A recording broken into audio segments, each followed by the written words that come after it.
Et dans la suite de l'émission, eh bien, nous allons parler de la fin de mission de Inge Neven, donc Madame Covid, comme on vous disait, pendant 2 années. Elle a été le visage de la lutte contre cette maladie en région bruxelloise. Alors évidemment, son titre officiel, ce n'était pas Madame Covid, mais responsable du service de l'inspection de l'hygiène, donc à la commission communautaire commune. Aujourd'hui, elle quitte donc ses fonctions et puis elle est en ligne avec nous. Bonjour Inge Neven.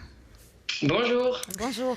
Alors, vous partez aujourd'hui. Est-ce que ça veut dire du coup que vous estimez que la crise du Covid, elle est derrière nous ou alors que la COCOM peut se débrouiller sans vous ? Ben justement, je pense que c'est plutôt la deuxième option. Donc, je pense que la COCOM, justement, peut se débrouiller sans moi. Je ne pense pas que le Covid est fini.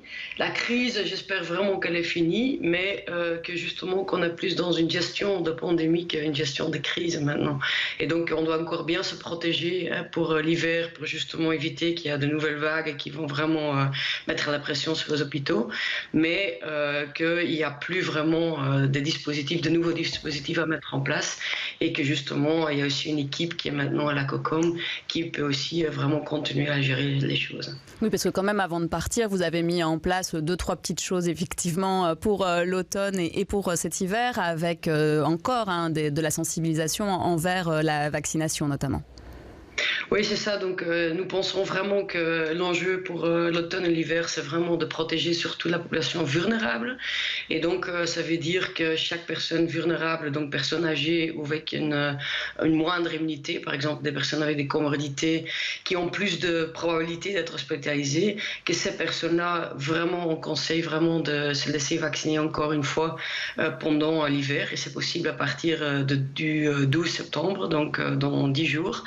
Et pour les autres, on demande vraiment aussi justement d'avoir un comportement sûr, comme on dit, de surtout protéger les personnes vulnérables.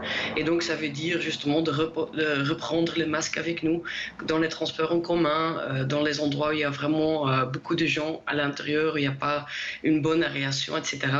Et de rester à la maison, de se tester quand on a des symptômes. Donc ça, c'est vraiment des consignes avec lesquelles on pense et on espère vraiment pouvoir passer l'hiver et avec lesquelles donc il n'y aurait pas plus des mesures supplémentaires à prendre et que justement on peut continuer à vivre un peu la vie de liberté qu'on a repris quand même maintenant depuis quelques mois et qui est très très très précieux, je pense. Oui, on va croiser les doigts pour qu'effectivement ça se passe bien comme vous le dites. Vous êtes, vous, bio-ingénieur de formation. Après, vous vous êtes retrouvé quand même pas mal de fois à gérer des crises. Comment vous avez été contacté par la COCOM ? Comment vous êtes retrouvé dans cette aventure il y a 2 ans ? Ben, en fait, à certains moments, donc, les fonctionnaires des régions à l'époque, Nicolas Lagaz et Geert van den Abel, la COCOM, ont vu que la crise prenait de l'ampleur qui n'était pas gérable par leurs équipes. Et donc, ils ont cherché des consultants, donc des gestionnaires des crises à l'extérieur. Et donc, un ami à moi, c'est Chris van Santen, qui est partenaire chez Quanteus, un groupe de consultance. Et il savait que je venais de quitter IMEC. Et donc, il m'a contacté et en 3 heures de temps, on a plus ou moins convenu que je l'ai commencé le lendemain. Mais justement, Inge Neven, vous vous êtes retrouvée dans une toute petite équipe au départ. Il a fallu faire avec les moyens du bord. Vous avez encore des souvenirs précis du début de cette crise ? Oui, moi je suis arrivée, donc on était vraiment déjà en pleine crise. Je pense aussi que les gens qui étaient là avaient déjà vraiment mis énormément d'efforts pendant 2 mois ou même plus. Et donc moi je suis arrivée le premier jour, je me rappelle très très bien, on avait un débriefing, donc une introduction de, je pense, 20 minutes, avec un gros schéma de toutes les parties prenantes et toutes les compétences à Bruxelles. Donc ça m'a pris quand même plusieurs semaines à bien le comprendre. Et ensuite j'ai enchaîné avec une réunion justement avec l'équipe interne pour faire la connaissance, pour comprendre un tout petit peu la situation et les priorités. C'était évidemment aussi en Teams parce qu'il n'y avait pas encore, on ne pouvait pas se voir en physique, ce qui a quand même aussi un peu complexifié les choses. Et il faut aussi savoir que la COCOM, avant la crise, n'avait même pas encore de licence des Teams, donc c'était aussi quelque chose qui était très nouveau. Ouais. Et donc ça, et après, c'était aussi une réunion qui s'appelait Checkpoint le soir, qui était justement pour refaire la situation au niveau de toutes les maisons de repos.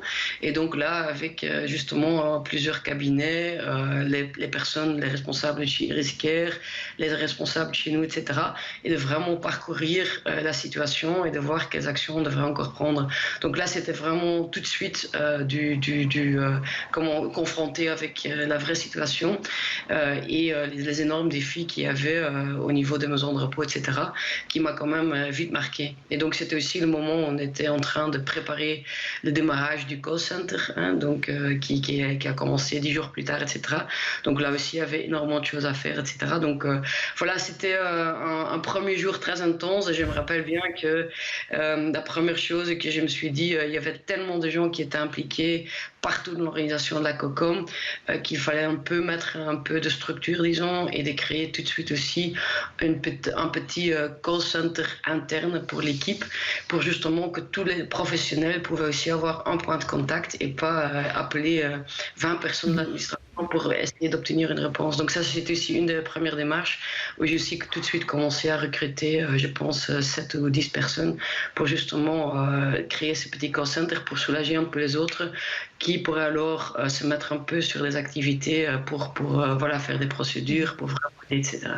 Vous avez parlé à un moment donné de cette complexité institutionnelle, de ce grand tableau, il fallait comprendre qui faisait quoi.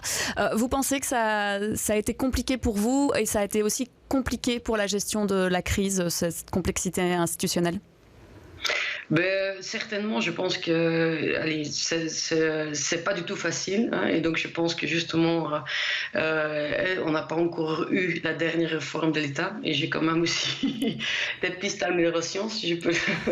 Vous allez vous mettre en experte maintenant pour la réforme de l'État, c'est ça ? J'y pense pas, mais mais je pense que tout le monde qui travaille dedans voit quand même des choses et qu'il faudrait quand même un peu revoir.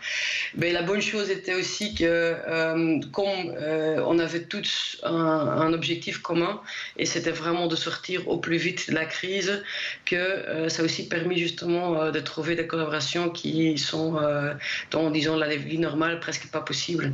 Et donc ça aussi, ça a quand même permis de construire des relations aussi entre des gens qui peut-être et que se connaissaient pas encore très bien avant, et justement d'avancer et vraiment de trouver des solutions ensemble.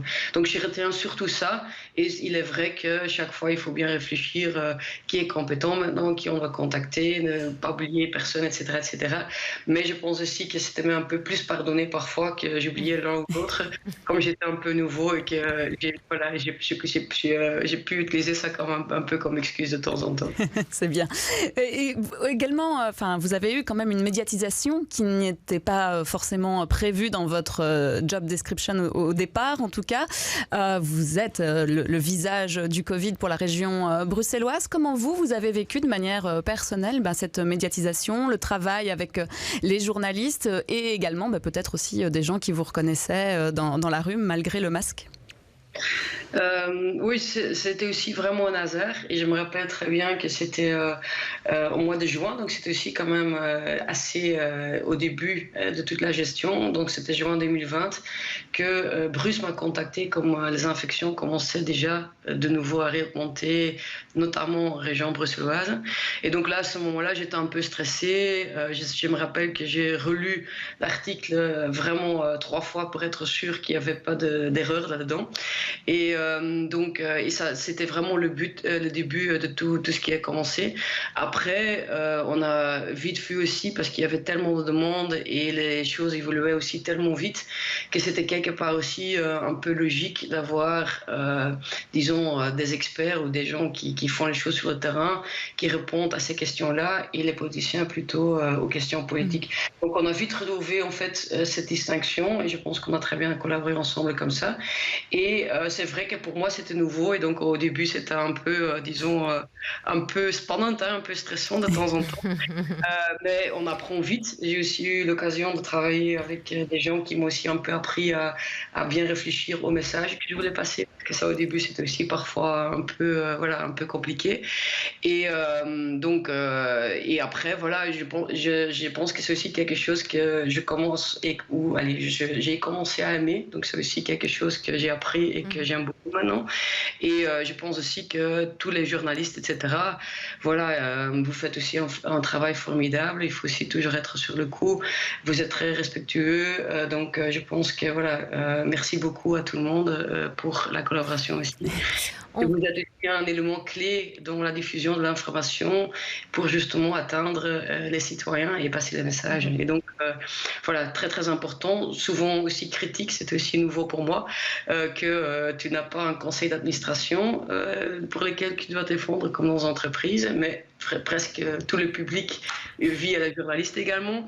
Mais voilà, on apprend et je pense que c'est aussi bien d'avoir une démocratie où c'est possible aussi parfois de questionner, même si parfois il y a des questions où on préfère pas répondre. Mais c'est la vie.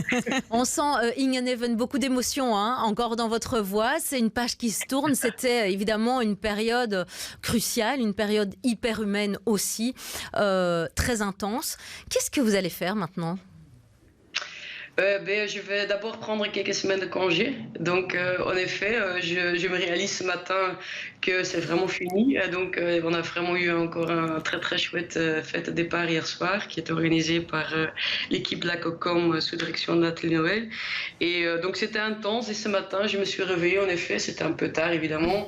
Et aussi quand même avec un sentiment de dire oui, c'est vraiment fini maintenant. Oula. Et donc, je dois déjà m'habituer à dire ils vont faire ça et pas nous allons faire. Donc, c'est une première chose. Mais donc, voilà, donc je tourne la page, mais avec un bon sentiment. Et d'abord un peu de congé. Et par la suite, je verrai bien. Il y a des opportunités qui sont en train de se dessiner. Et je pense que fin septembre, début octobre, je pourrais vous dire, si vous êtes encore intéressé, qu'est-ce que je vais faire. On a hâte. On attend la nouvelle. Et puis, si ça vous a plu de travailler avec nous, on espère qu'on pourra vous interviewer alors sur d'autres sujets. Merci beaucoup, Ingeneven. Et puis, bonnes vacances. Bonnes vacances à vous. Merci beaucoup et bonne continuation. Merci, bonne journée. Au revoir.